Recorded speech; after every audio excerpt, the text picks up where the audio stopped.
Now, your Alaska Link weather for Anchorage and South Central. As we've stepped our way now into another week of May, we did start the week off on the wet notice. We brought in even upwards of a half an inch of accumulation in Anchorage. With those rainy and gloomy air conditions, we did hold temperatures into those 40s. But we did see for our Tuesday, we broke into some areas of sunshine and watched temperatures return into those 50s. But just as we got some relief from the wet weather, we are seeing that the next system will arrive. Now, it is expected to bring some widespread windy conditions for the South Central. But when it comes down to that precipitation, we are going to see the main emphasis of that precipitation is going to stay coastally, as we'll see that inland spots are expected to stay drier, but we will get some extent of that cloud cover with some areas of some sunshine breaking through. And then we will note that with that cloudier sky, we'll stay seasonably cool, still extending into the 50s, but not seeing those mid to upper 50s like we typically should be at this time of the year.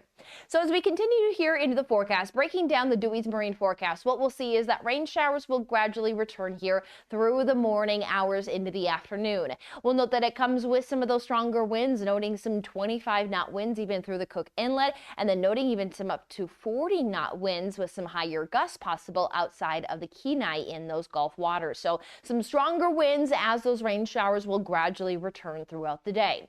We'll see that for our inland spots, again expected to be drier. Can't rule out trying to bring in a spotty shower, but it is really limited. More what we'll see is that there could be some breaks of some sunshine, still allowing for us there to build into those 50s, but we also will note that we're going to be tracking that southeasterly gap wind that is going to cause for some higher gusts even through the Anchorage area, especially by the end of the day. So we note some increase there into the winds for our latter part of our Wednesday into Anchorage, and we'll note that those winds will also be prominent at times for portions of the valley. Kenai even noting that higher wind gusts, Whittier and Cordova also getting upwards of some 30 to 40 mile per hour gusts. So a windier Wednesday here as we watch that the wet weather returns. So noting a bit drier start to the day, and then it's a gradual return of some of those showery conditions. Some moderate upticks, but we don't see the deep reflectivities get a little close towards those yellow reflectivities along the Kenai coastline, but not even too much of that extent of drenching conditions for the Prince William Sound.